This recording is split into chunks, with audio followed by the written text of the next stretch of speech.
Good morning dear students.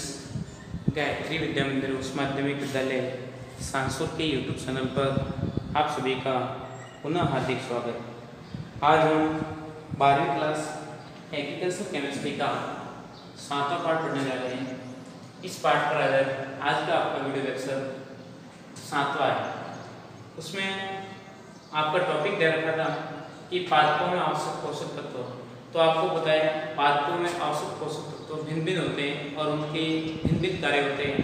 एक एक तत्व को अपन विस्तार रूप से स्टडी कर रहे हैं ताकि आपको एग्जाम में डायरेक्ट, मैंने 3-4 बार सेंटेंस को रिवाइज कर रहा हूँ कि डायरेक्ट आपको प्रश्न पूछा जाता है कि किसी भी पोषक तत्व मान लो आपको दे दिया और उसके कार्य बताओ और 2 कमियां बताओ। क्या उसके कार्य क्या है पौधे में और 2 कमियां क्या है। तो ऐसे 2 नंबर का प्रश्न आपके न्यूमेरिकल बन के प्रश्न आपके थ्योरेटिकल पूछा जाता है और कभी कभार हो सकता है 3 नंबर का बड़ा प्रश्न भी बन के आपके सामने पेश हो जाए। और ऑब्जेक्टिव टाइप में 1 नंबर के प्रश्न में भी आपको कई बार पूछा जाता है खैरा रोग कौन सा तत्व में से होता है, किसमें होता है। तो ऐसे डायरेक्ट कई छोटे मोटे क्वेश्चन इस पार्ट से बनते हैं। तो एक एक चीज को आप कलेक्टिव के साथ में एक एक तत्व को रिप्रेजेंट करना नेसेसरी हो जाता है। तो अपन देखते हैं काफी पोषक तत्वों को अपने स्टडी किया है। अब 4-5 तत्व और है इसके साथ एक, तो उनको भी एक एक को अपन समझते हैं, उनके कार्य क्या है और उनकी कमी के क्या लक्षण पैदा होते हैं उसको अपन डिस्कस करने जा रहे हैं। तो आज अपन देखेंगे लोहा, मैग्नीज तथा कोबाल्ट, इन 3 तत्वों को आज स्टडी करेंगे। पर डे 3 तत्वों के अकॉर्डिंग आपको समझाया जा रहा है। तो जितने 3 तत्व व्यवस्थित बताए जा रहे हैं 3 तत्वों को एकदम व्यवस्थित रूप से बैठ के एकदम व्यवस्थित कंटेंट आप तैयार करके उसको व्यवस्थित याद करें। देखिए आज हम पढ़ने जा रहे हैं लोहा, जिसको लैटिन भाषा में क्या बोलते हैं फेरस, और ये डेवलप का एलिमेंट है, संकरणक तत्वों के अंतर्गत आता है। इसके पौधों में क्या कार्य होते हैं, जैसे मनुष्य में देखें तो लोहा एक अनिवार्य घटक बताया गया है जो हीमोग्लोबिन संश्लेषण में विशेष भूमिका प्रदान करने का कार्य करता है। तो वैसे देखते हैं तो इसका कार्य पौधों में भी आवश्यक बताया गया है। कई प्रकार के इफेक्टिव कार्य पौधों में लोहे की वजह से हो जाते हैं। तो देखते हैं आप क्लोरोफिल के निर्माण में आवश्यक तत्व बताए गए हैं, परंतु आयरन क्लोरोफिल का मुख्य अवयव तत्व नहीं होते हुए भी इसकी क्रिया को क्या करता है, डायरेक्ट इनडायरेक्ट इफेक्ट करने का कार्य भी लोहा करता है। लोहा पौधों द्वारा नाइट्रोजन के पोषण तथा प्रोटीन संश्लेषण में सहायक होता है तथा पौधों में बनने वाले नाइट्रेट का अवकरण या अपक्षय करने में भी सहायक प्रदान करने का कार्य करता है। नाइट्रेट मान लो पौधों में बनता है और उसको वापस अपक्षय करके नाइट्रोजन के रूप में पौधों में सप्लाई करने का कार्य भी कौन करता है, आयरन करने में मुख्य भूमिका प्रदान करता है। पादप कोशों में कोशिका में होने वाली ऑक्सीकरण अपक्षय अभिक्रिया को उत्प्रेरित करने का कार्य भी लोहा द्वारा किया जाता है। दिमाग बात रहेगी, एक एक सेंटेंस को व्यवस्थित समझना, प्रत्येक सेंटेंस का अलग अलग प्रकार का इफेक्टेड आपके अर्थ निकल रहे हैं और प्रत्येक अर्थ के अकॉर्डिंग उसको आप याद करें। आगे देखते हैं कोशिका विभाजन में आवश्यक है तथा श्वसन क्रिया में ऑक्सीजन वाहक की भूमिका निभाने का कार्य आयरन करता है। ये सोयाबीन में मोलिब्डेनम तत्वों को जो एक नाइट्रेट रिडक्टिव एंजाइम में प्रोस्टेटिक्स समूह के संश्लेषण में कार्य भी करता है। ये बहुत से ऑक्सीकार के एंजाइम जैसे कैटलेज, पेरोक्सीडेज, साइटोक्रोम बी और सी आदि प्रकार के संश्लेषण में डायरेक्ट इनडायरेक्ट भूमिका निभाता है। अधिकांश आयरन क्लोरोप्लास्ट में उपस्थित रहता है, जिसके बाद से क्लोरोप्लास्ट का स्वरूप बदल जाता है तथा प्रकाश संश्लेषण की क्रिया भी प्रभावित होती है तथा पादपों पे डायरेक्ट इनडायरेक्ट कई प्रकार के इफेक्ट देखने को मिलते हैं। प्रकाश संश्लेषण क्रिया पौधों में इफेक्टेड हो जाती है तो इसका मतलब कि साथ साथ पौधे का विकास सारा रुकने की संभावना रहती है, क्योंकि प्रकाश संश्लेषण की क्रिया द्वारा पौधा अपना वजन प्राप्त करता है और वही क्रिया उसके डिस्टर्बेंस होती है, मतलब उसका विकास डायरेक्ट इनडायरेक्ट क्या हो जाता है, इफेक्टेड हो जाता है। तो इस प्रकार से आप देखते हैं कि लोहा तत्वों की पौधों में विशेष भूमिका रहती है कि डायरेक्ट इनडायरेक्ट देखिए लोहा आपने देखा होगा सूक्ष्म मात्रिक तत्वों के अंतर्गत आता है, परंतु पौधों में इसकी अनिवार्य मात्रा बताई गई। जैसे अपने शरीर में सूक्ष्म मात्रिक के रूप में अपना आयोडीन लेते हैं, परंतु उसकी अनुपस्थिति में कई प्रकार के अपने गेंगा वेंगा रोग हो जाते हैं, वैसे वैसे इसमें पौधों में कई प्रकार के इफेक्ट उत्पन्न हो जाते हैं। एक बार पुनः मैटर को दोहरा, फिर अपन आगे बढ़ रहे हैं। इसकी कमी से क्या क्या लक्षण फील होते हैं पौधों में, उसको अपन स्टडी करेंगे। देखिए, क्लोरोफिल के निर्माण में आवश्यक तत्व है, परंतु आयरन क्लोरोफिल का मुख्य अंग नहीं माना गया है। आयरन पौधों में नाइट्रोजन के पोषण तथा प्रकार प्रोटीन संश्लेषण में सहायक होता है, तो नाइट्रेट का अपचयन करता रहता भी है। आयरन पादप कोषों में होने वाले ऑक्सीजन अपचयन अभिक्रिया को उत्प्रेरित करने का कार्य भी करता है। कोशिका विभाजन के लिए आवश्यक बताया गया है तथा श्वसन क्रिया में ऑक्सीजन वाहक की भूमिका निभाता है। ये सोयाबीन में मोलिब्डेनम को जो एक नाइट्रेट रिडक्टिव एंजाइम है उसको प्रोटैक्टिव समूह के रूप में कन्वर्ट करने का कार्य भी करता है। ये बहुत से ऑक्सीक कारक एंजाइम जैसे कैटालाइज, प्रोक्सीडेज तथा साइटोक्रोम बी और सी का संघटक भी होता है। उनके संश्लेषण में तथा उनका मुख्य घटक के रूप में भी कार्य आयरन करता है।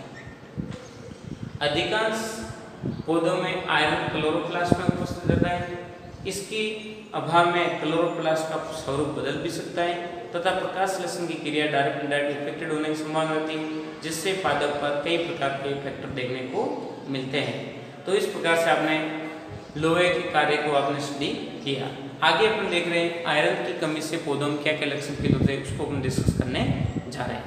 इसका आप स्क्रीनशॉट ले लीजिए, फिर मैं मैटर को रब कर रहा हूँ। हो गया होगा स्क्रीनशॉट, देखिए आगे आप देखते हैं लोहे तत्वों की कमी से पौधों में क्या क्या लक्षण फील होते हैं, उसको अपन डिस्कस करने जा रहे हैं। तो आप जानते हो लोहा तत्व सूक्ष्म मात्रिक तत्व है, फिर भी इसकी कमी से पौधों में डायरेक्ट इनडायरेक्ट कई प्रकार के लक्षण इफेक्टेड होते हैं। तो उसमें फर्स्ट लक्षण आपके सामने ये है कि पौधों की नई या ऊपरी पत्तियां, जिसको अपन सामान्य भाषा में कहते हैं कोपल, जो ऊपर होते हैं कोपल सामान्य भाषा में एकदम मुलायम पत्तियां, जिसको नई या ऊपरी पत्तियां पहले पीली पड़ जाती है, क्या होती है, पीली पड़ जाती है तथा पत्तियों के किनारे में नसें लंबे समय तक हरे बने रहते हैं। पत्ती तो पीली पड़ जाएगी, परंतु उसके किनारे में वो नसें क्या रहेगी, आपकी हरी बनी रहती है लंबे समय तक। ये इसके लक्षण आप देखना। तना छोटा हो जाता है, अर्थात पादप क्या रहेगा, बौना, पादप क्या रहेगा, ठीना हो जाता है। नई कलिका मुरझा जाती है। नई कलिका जो आप देखते हैं नवोद्भिद पादप के रूप में कलिका निकलती है, वो धीरे धीरे क्या हो जाएगी, मुरझा जाएगी। कलिका निकलती है, पुष्प के रूप में बनने वाला पुष्प नया पुष्प बनता है, तो उसकी नई कलिका होती है, वो धीरे धीरे क्या हो जाएगी, मुरझा जाती है। तो ये प्रोसेस आप देखते हैं कि कई प्रकार के लक्षण ऐसे होते हैं जो इनमें देखने को मिलते हैं। इससे कई प्रकार के फैक्टर पौधों में इफेक्टेड होते हैं। आगे आप देखते हैं इसके बाद में दे रखा आपके मैग्नीज तत्व की क्या भूमिका है, उसके क्या कार्य है, उसको अपन पढ़ रहे हैं और फिर बाद में उसकी कमी के लक्षण क्या है, उसको भी एक एक चीज को अपन स्टडी कर रहे हैं। तो ये थी आपकी आयरन की कमी, तो इसका भी आप स्क्रीनशॉट द्वारा सेव कर सकते हैं। फिर आगे बढ़ रहे हैं अपन मैग्नीज के मुख्य कार्य कौन कौन से बताए जा रहे हैं, उसको अपन स्टडी कर रहे हैं। 7 कार्य दे रखे हैं, उसको देखिए। हो गया होगा स्क्रीनशॉट, देखिए। अगला अपना बिंदु है वो मैग्नीज के क्या कार्य है, उसको अपन स्टडी करने जा रहे हैं। देखिए मैग्नीज भी क्या बताया रहे, एक इम्पोर्टेंट तत्व है जो डायरेक्ट इनडायरेक्ट पौधों में कई प्रकार के सूक्ष्म मात्रिक तत्वों की भूमिका निभाता है और कई प्रकार के फैक्टर को डायरेक्ट इनडायरेक्ट इफेक्टेड करता है। देखिए मैग्नीज क्लोरोफिल निर्माण में सहायक है। इसमें क्लोरोफिल के निर्माण में मैग्नीज की भूमिका रहती है। ये आर्जिनेज, सिस्टीन, डाइहाइड्रोसल्फेट, हेक्साकाइंस, डीएनए आदि को सक्रिय बनाता है, जो पौधों में नाइट्रोजन, कार्बोहाइड्रेट, मेटाबॉलिज्म तथा क्रेब्स चक्र की क्रिया को समझाने में या क्रिया को करने में सहायता प्रदान करता है। ये नाइट्रेट के समांगीकरण में भी सहायता करता है। नाइट्रोजन का समांगीकरण में कन्वर्ट करने का मतलब नाइट्रेट को छोटे छोटे पार्टिकल में कन्वर्ट करने में क्या भूमिका निभाता है।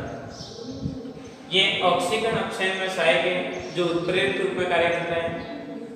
मैग्नीज की कमी से फसल की अवरक्त शर्करा एवं सुक्रोज की मात्रा घटती है, अतः गन्ने में शर्करा की मात्रा बढ़ाने के लिए मैग्नीज की मात्रा नेसेसरी बताएगी। मैग्नीज की वजह से गन्ने में मैग्नीज की मात्रा अधिक होती है और उसकी वजह से उसका शर्करा होती है क्या होती है, मीठी होती है। मैग्नीज क्लोरोप्लास्ट का मुख्य अवयव है और ये उन क्रिया को इफेक्टेड करता है जिसमें ऑक्सीजन देखने को मिलती है। ऑक्सीजन युक्त क्लोरोप्लास्ट में होने वाली क्रिया को मैग्नीज द्वारा इफेक्टेड देखा गया है। तो इस प्रकार से हम समझते हैं कि कई प्रकार के डायरेक्ट इनडायरेक्ट इफेक्ट मैग्नीज द्वारा देखे जाते हैं कि उनके वजह से कई प्रकार के फैक्टर ऐसे होते हैं उनसे क्या होते हैं, प्रभावित होते हैं और पौधों में कई प्रकार के कार्य मैग्नीज की उपस्थिति से देखे गए। आगे हम देखते हैं कि मैग्नीज की कमी से पौधों में कई प्रकार के लक्षण भी देखे जाते हैं। वो लक्षण कौन कौन से हैं, एक बार पुनः मैं इसको दोहरा रहा हूँ, फिर बाद में इसका स्क्रीनशॉट आप ले लीजिए और फिर रब करके मैग्नीज के कार्य को अपन स्टडी करेंगे। मैग्नीज क्लोरोफिल निर्माण में सहायक है। यह आर्सेनेट, सिस्टीन, डाइसल्फा हाइड्रेट, हेक्साकाइंस, डीएनए आदि को सक्रिय बनाता है जो पौधों में नाइट्रोजन, कार्बोहाइड्रेट, मेटाबॉलिज्म तथा क्रेब्स चक्र की क्रिया में सहायक होते हैं। जो जितने भी ये बताए गए अलग अलग प्रकार के फैक्टर है उनको एक्टिव करने में मैग्नीज की भूमिका रहती है और ये डायरेक्ट इनडायरेक्ट क्रेब्स चक्र में उपस्थित होते हैं। नाइट्रेट का समांगीकरण करने में भी सहायक होता है। ऑक्सीकरण अपक्षय अभिक्रिया में उत्प्रेरक की भूमिका निभाता है। मैग्नीज की कमी से फसलों में अवकृत शर्करा एवं सुक्रोज की मात्रा घटती है, अतः गन्ने में शर्करा की मात्रा मैग्नीज के कारण या मैग्नीज द्वारा बढ़ाई जा सकती है। मैग्नीज क्लोरोप्लास्ट का मुख्य अवयव है और यह उन क्रिया को डिफेक्टेड करता है जिसमें ऑक्सीजन देखने को मिलती है। तो इस प्रकार से अपने एक एक तत्वों के बारे में कार्य दे रखे हैं। लैंग्वेजिकल पार्ट है, थ्योरेटिकल है, इस चीज़ को आप कंफ्यूज होने की जरूरत नहीं। बेसिकली जो चीज़ दे रखी है उसी को आपको याद रखना है। एक बार मैं आपके सामने रिप्रेजेंटेशन कर लिया, फिर आप बार बार उसी पार्ट को दोहराते रहोगे, सोर्स बढ़ाओगे तो उसमें फिर इतना कोई इफेक्टेड मैटर नहीं लगेगा। देखिए मैग्नीज की कमी के क्या क्या लक्षण देखने को मिलते हैं उसको अपन स्टडी करने जा रहे हैं। हो गया होगा स्क्रीनशॉट आपके। देखिए आगे आप देख रहे हैं मैग्नीज की कमी के क्या लक्षण हो रहे हैं उसको अपन स्टडी करने जा रहे हैं। नई पत्तियों की नसें 20-20 क्लोरोसिस नामक रोग से ग्रसित हो जाती है। कई बार क्या होता है 20-20 में आपको हरे रंग का वर्णक देखने को मिलेगा भी नहीं, क्लोरोफिल की कमी हो जाएगी तो क्लोरोसिस रोग हो जाता है।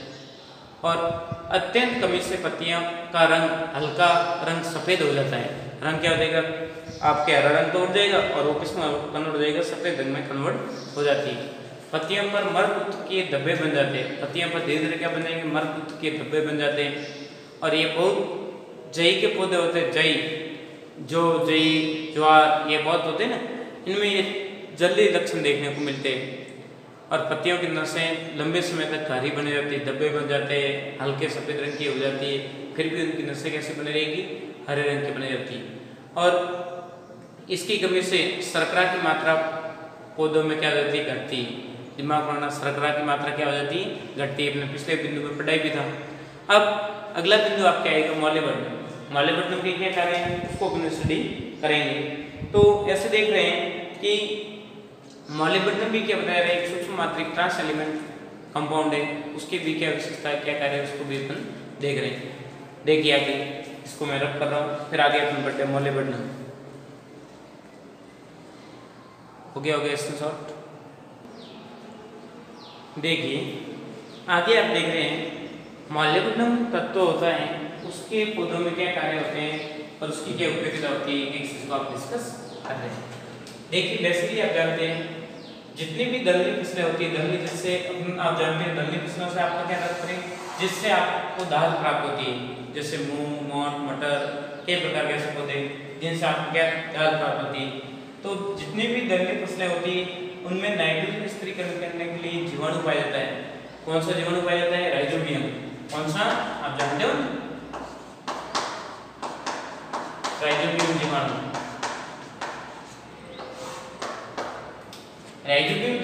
जीवन यापन करने के लिए मौल्यवर्धन तत्व आवश्यक बताए गए हैं। तो सहजीवी जीवाणु के लिए भी आवश्यक है और असहजीवी जीवाणु के लिए भी मौल्यवर्धन तत्व आवश्यक बताए गए। असहजीवी जीवाणु के अंतर्गत आता है एजोबैक्टर। एजोबैक्टर भी नाइट्रोजन स्थिरीकरण करता है। सहजीवी के रूप में तो जीवाणु नाइट्रोजन का स्थिरीकरण करता है, नाइट्रेट में कन्वर्ट करता है, पौधों को देता है और बदले में भोजन लेता है। जबकि एजोबैक्टर ओनली फॉर वातावरण से नाइट्रोजन को नाइट्रेट में कन्वर्ट करता है और पौधों से भोजन नहीं लेता है। इसके बारे में आपने दूसरे पार्ट में भी स्टडी की हुई, पता है ना आपको, याद भी होगा। आगे पौधों के लिए विटामिन सी के संश्लेषण के लिए कौन सा विटामिन सी के संश्लेषण के लिए आवश्यक बताया गया है? विटामिन सी के संश्लेषण के लिए कौन सा एंजाइम आवश्यक बताया गया है? कौन सा एलिमेंट आवश्यक बताया गया है? तो आप देखते हैं मौल्यवर्धन तत्व विटामिन सी के लिए क्या बताया गया है? आवश्यक। तो कई प्रकार के अलग अलग विटामिन के संश्लेषण के लिए अलग अलग तत्वों की भूमिका रहती है। उसके बारे में आपने देखा भी है, काफी को पढ़ा है कि कौन से विटामिन के संश्लेषण में कौन सा तत्व काम आता है। तो ऐसे कई बार कंपटीशन एग्जाम में पूछते हैं, तो वहाँ पर ध्यान रखें कि शॉर्ट में पूछ लेते हैं कि पौधों में विटामिन सी संश्लेषण के लिए निम्न में से कौन सा तत्व सहायक है। तो वहाँ पे आपको ऑप्शन दे देंगे डी ब्लॉक की आयरन, मैग्नीज, फेरस, उसके बाद में आयरन, मैग्नीज, कोबाल्ट और मॉलिब्डेनम। तो उसमें से आपको सेलेक्ट किसको करना है? मॉलिब्डेनम तत्व को सेलेक्ट करना है। तो ऐसे ऑब्जेक्टिव टाइप के प्रश्न बनते हैं, उसमें इसकी विषय भूमिका रहती है, शॉर्ट प्रश्न बनते रहते हैं। आगे आप देखते हैं फास्फोरस उपापचय क्रिया को पौधों में प्रभावित करने का कार्य भी मॉलिब्डेनम तत्व करता ही है। पौधों में कार्बोहाइड्रेट संश्लेषण के लिए भी आवश्यक बताए गए हैं और पौधों में नाइट्रोजन व अमोनिया के अवकरण के लिए भी मॉलिब्डेनम तत्व नेसेसरी बताया गया है। ये तत्व नाइट्रेट के रिडक्टिव एंजाइम का भी एक भाग होता है, जहाँ पर इलेक्ट्रॉन प्रवाह का कार्य भी करता रहता है। इलेक्ट्रॉन ट्रांसफर में भी विशेष भूमिका निभाता है। ध्यान दें, मॉलिब्डेनम कितने 12 इलेक्ट्रॉन को ट्रांसलेशन करने की टेंडेंसी रखता है। जैंथेन ऑक्सीडाइज एंजाइम के लिए भी मॉलिब्डेनम तत्व आवश्यक बताया गया है। तो ये देखते बेसिकली 4-5 तत्व, अलग अलग तत्व आपके दर है, उसके 4-5 तत्वों के प्रत्येक के 1-1, 2-2, 3-3 कार्य आप व्यवस्थित रूप से याद करके टेबल बना के व्यवस्थित लिख सकते हैं। तो एक बार पुनः मैं मॉलिब्डेनम तत्वों को दोहरा देता हूँ, फिर बाद में मॉलिब्डेनम के कमी के लक्षणों को स्टडी करेंगे। पर डे अपने 3 दिन एलिमेंट को स्टडी कर रहे हैं, तो उसको आप व्यवस्थित रूप से पढ़ते रहे, समझें और जो मैटर समझने आए तो उसको आप वापस डायरेक्ट बताएं।